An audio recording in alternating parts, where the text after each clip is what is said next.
ਸਤਿ ਸ਼੍ਰੀ ਅਕਾਲ, ਸਵਾਗਤ ਹੈ ਤੁਹਾਡਾ ਸਾਰਿਆਂ ਦਾ ਐਨਆਰਆਈ ਵਰਡ ਦੇ ਵਿੱਚ। ਮੈਂ ਹਾਂ ਰੁਪਿੰਦਰ ਕੌਰ। ਬੀਤੇ ਦਿਨੀ Canada citizenship and immigration minister Marco Mendicino ਵੱਲੋਂ ਐਨੂਅਲ ਇਮੀਗ੍ਰੇਸ਼ਨ ਰਿਪੋਰਟ ਪੇਸ਼ ਕੀਤੀ ਗਈ ਹੈ। ਇਸੇ ਤੇ ਆਧਾਰਿਤ ਰਹੇਗੀ ਸਾਡੀ ਐਨਆਰਆਈ ਵਰਡ ਦੀ ਇਹ ਖਾਸ ਪੇਸ਼ਕਸ਼। ਸਾਲ 2020 ਤੋਂ ਲੈ ਕੇ 2022 ਤੱਕ ਕੈਨੇਡਾ ਵੱਲੋਂ 1 ਮਿਲੀਅਨ ਤੋਂ ਉੱਪਰ ਇਮੀਗ੍ਰੈਂਟਸ ਸੱਦੇ ਜਾਣਗੇ। ਇਹ ਕਹਿਣਾ ਹੈ citizenship and immigration minister Marco ਮੈਂਡੀਚੀਨੋ ਦਾ। ਬੀਤੇ ਦਿਨੀ ਮਿਨਿਸਟਰ ਮਾਰਕੋ ਮੈਂਡੀਚੀਨੋ ਵੱਲੋਂ ਐਨੂਅਲ ਇਮੀਗ੍ਰੇਸ਼ਨ ਰਿਪੋਰਟ ਪੇਸ਼ ਕੀਤੀ ਗਈ ਹੈ, ਜਿਸ ਵਿੱਚ ਇਹ ਫਿਗਰਸ ਦਿੱਤੀਆਂ ਗਈਆਂ ਨੇ। ਇਹ ਇਮੀਗ੍ਰੈਂਟ ਕਿੰਨੇ ਸਟੇਜਸ ਵਿੱਚ ਬੁਲਾਏ ਜਾਣਗੇ, ਆਓ ਸੁਣਦੇ ਹਾਂ। We're at a unique juncture in Canadian history. We're facing the challenge of our generation, and we will meet the moment. Before the pandemic, our government's goal to drive the economy forward through immigration was ambitious. Now, it's simply vital. Today, in Parliament, I was honoured to table our 2021 to 2023 Immigration Levels Plan, our roadmap for the next 3 years. The key to both short-term economic recovery and long-term prosperity is immigration. And that's exactly what the plan lays out. A vision to increase our numbers a little every year over the next 3 years. Travel restrictions and other constraints have led to a shortfall in admissions this year, which is why our plan increases immigration over the next 3 years. We aim to welcome 401,000 permanent residents in 2021, 411,000 in 2022, and 421,000 in 2023. With nearly 60% of all new admissions in the economic class, our plan will continue to focus on Canada's economic growth. Immigrants create jobs. 1 in 3 business owners is owned by an immigrant, like Joe. Those business owners are creating hundreds of thousands of jobs, over 250,000 people who are working thanks to the entrepreneurialism, the hard work, the ethic, and the perseverance like we heard from Joe today. Immigrants are putting food on the tables of Canadians, they're taking care of our seniors, and they are driving the economy of tomorrow. And at no time in recent history has that been more important than in the context of this pandemic. And so what this plan does is it lays out a future vision for growth, economic recovery through immigration. Throughout the course of this pandemic, we have been able to maintain safe and orderly immigration by introducing additional resources and enforcement protocols at the border. And as a result of that, we've been able to bring in workers, we've been able to bring in students, all the while ensuring that quarantining protocols are being strictly adhered to, because the health and safety of Canadians is our top priority. ਤੇ annual immigration report ਸੰਬੰਧੀ ਅਸੀਂ ਬੀਤੇ ਦਿਨੀ ਗੱਲਬਾਤ ਕੀਤੀ citizenship and immigration minister Marco ਮੈਂਡੀਚੀਨੋ ਦੇ ਨਾਲ। Thank you so much, Minister, for taking out time for PTC. It's good to be with you. Thank you for having me, Rupinder. It's a pleasure. Minister, Canada has a strong record in meeting immigration targets every year, but this year was different due to pandemic.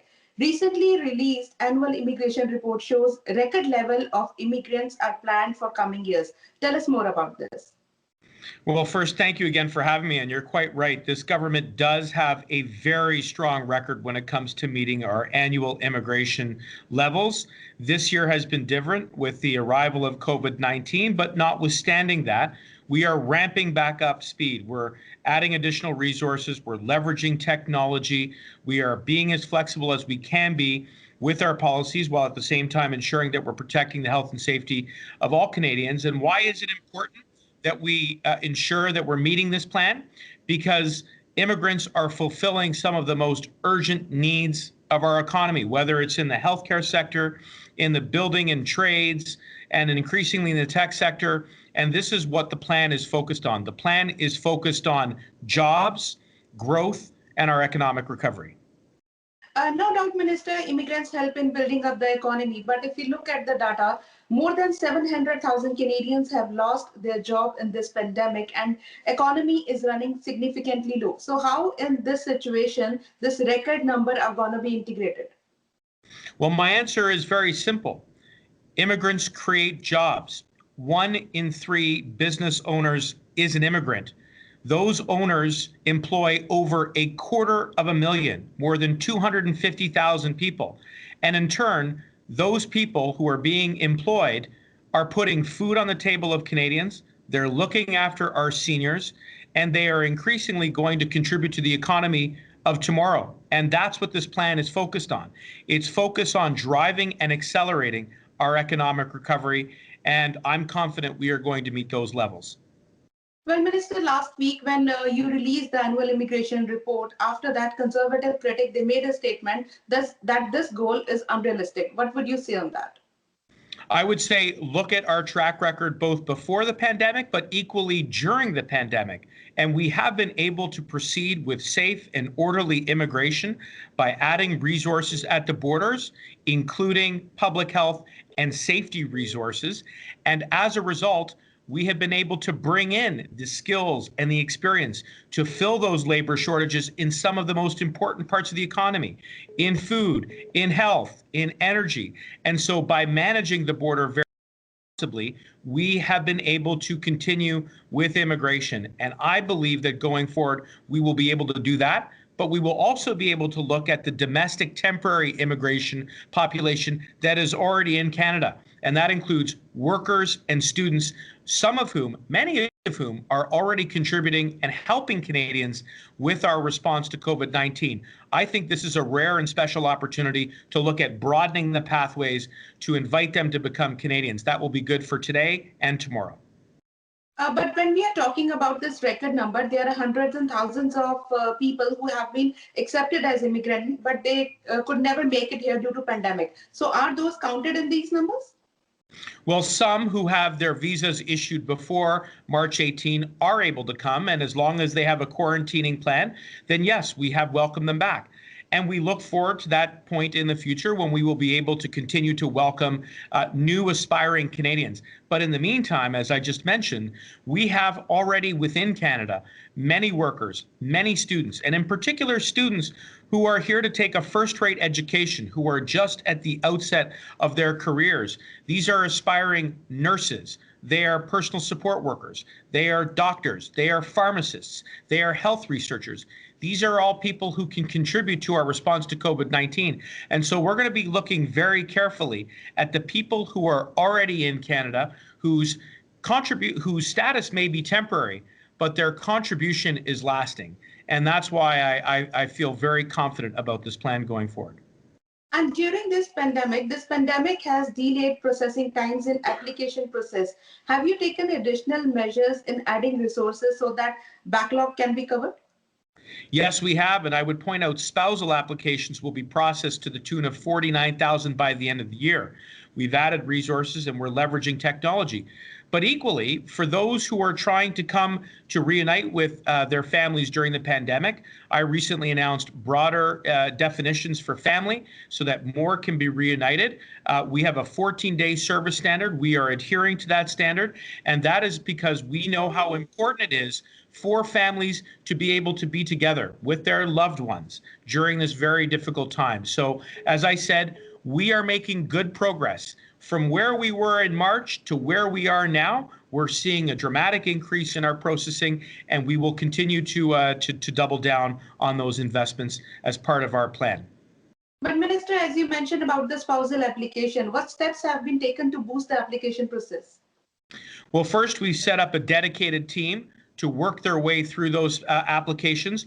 We've also taken a look at those who have already been issued with permanent resident visas, who may, as you pointed out earlier, have expired visas, and are making sure that we keep them as well as part of the overall inventory. And in addition to that, we are working very closely with our colleagues both at Public Safety as well as in Health Canada to ensure that families are able to be reunited through the pandemic, because we know how important it is to have loved ones together during the pandemic. We just have to make sure that we do it safely. The health and safety of Canadians is our top priority. ਤੇ ਫਿਲਹਾਲ ਸਮਾਂ ਹੋ ਗਿਆ ਇੱਕ break ਦਾ। Break ਤੋਂ ਬਾਅਦ citizenship and immigration minister Marco ਮੈਂਡੀਚੀਨੋ ਦੇ ਨਾਲ ਇਹ ਗੱਲਬਾਤ ਐਸੇ ਤਰ੍ਹਾਂ ਜਾਰੀ ਰਹੇਗੀ। ਤੁਸੀਂ ਬਣੇ ਰਹੋ ਸਾਡੇ ਨਾਲ। Minister, as you mentioned about family reunification, let's talk about parents and grandparents visa. Almost 3 weeks were given to apply for the application process, but this PGP, parents grandparents visa, has always been in controversies. May it be lottery system or first come first serve. this system, the lottery system, has failed before. How you are so sure this is not gonna fail and be fair to everyone this time? Well, first, as I said, we're so committed to our family reunification, and no government has done more to reunite more families than in the first 4 years, and continuing on in our 5th year and hopefully beyond to reunite families. And the parent and grandparent program is a one of a kind. It is an innovation that started in Canada, and it is a very popular program, as your viewers will know. I recently announced that we would process 40,000 applications under the parent and grandparent program over the next 2 years. That is the highest number ever under this program, and that is good news. And we are adding resources to be sure that we can do it. With regards to the intake, I accept that there are many different views and that there is no one perfect way in which everybody agrees that we should be receiving expressions of interest. But what I will say is that we learned some lessons from last year. We know that people who didn't have access to internet or who had limited access to internet, or those members who had a disability were unable to express their interest. And while I understand that there will always be feedback on reverting to the process that we have this year, we think we have come up with a more level playing field. It is fair. And so I am open to receiving additional input after we get through this latest round, which closes, as a matter of fact, today, and then welcoming more families than ever under the parent and grandparent program.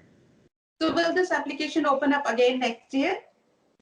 The plan is, yes, to proceed to another round of expression, and that will hopefully occur in 2021 and early in 2021, so that we can reach the goal of welcoming or accepting and processing 40,000 applications under the parent and grandparent program.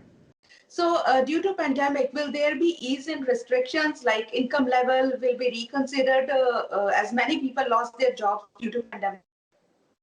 Well, thank you for asking, but that is indeed one of the things that we're mindful of. And under the parent and grandparent program, you know that there are some basic income requirements, and we have relaxed those income requirements for the same period of COVID-19, having regard to the fact that some people, some households may have seen their income come down. So by showing that flexibility, I think we're being sensitive to and responsive to COVID-19, and that will, again, create a fairer process. It will allow those who want to bring their families together under the parent and grandparent program, a greater opportunity and a less disadvantage if they may have seen some interruption in their employment over the course of COVID-19. Minister, let's talk about international students. They contribute a lot in economy. And as of October 20, many restrictions have been exempted with amendments. But there is still confusion who can come to Canada and who cannot. Can you please explain on this? Well, international students are among the most significant economic contributors, over $21.6 billion every year to the Canadian economy. Throughout the first wave of COVID-19, we worked to ensure that the international student program would remain flexible enough by leveraging technology and allowing online courses. As of October 20th, we have revived the international student pathway. So first, before that can occur, provinces have to explicitly approve universities, colleges, and schools as being COVID ready. We have to be sure that they have the plans in place, whether it's with regards to quarantining or distancing and spacing and other protocols. That is as much for the benefit of students as it is for Canadians who are already in Canada. And as a result, I'm very optimistic that we will start to see that next cohort of international students arrive. Minister, today I would like to touch another issue, that is about LMIA. LMIA exploitation is skyrocketing. We understand CBSA has investigated and caught few people in BC, but what steps have you taken to overhaul the system? Well, first, we believe that every worker who comes and is employed in Canada has the right to work in a safe environment, one that is free from abuse. And that's one of the reasons why we have the labor market impact assessment. It allows us to ensure that there is a need. And we work very closely. My colleague, Minister Qualtrough, works very closely with employers in the community to be sure that the LMIA regime is being applied, and it's being applied in a way that is fair. I am aware that there are concerns around fraud, and I will tell you, as a former federal prosecutor, that for those who take advantage of the vulnerable and those who want to come to Canada to work legally and play by the rules, that we should crack down on them and that we should hold them accountable for committing those crimes. And in addition to putting additional resources into law enforcement, we are also introducing a new regulatory body, a college that will ensure that there are high professional standards among immigration consultants. And for those who part or don't live up to those standards, we will make sure that we enforce against them. Well, Minister, thank you so much for taking out time for PTC and sharing this information. At the end, would you like to add anything?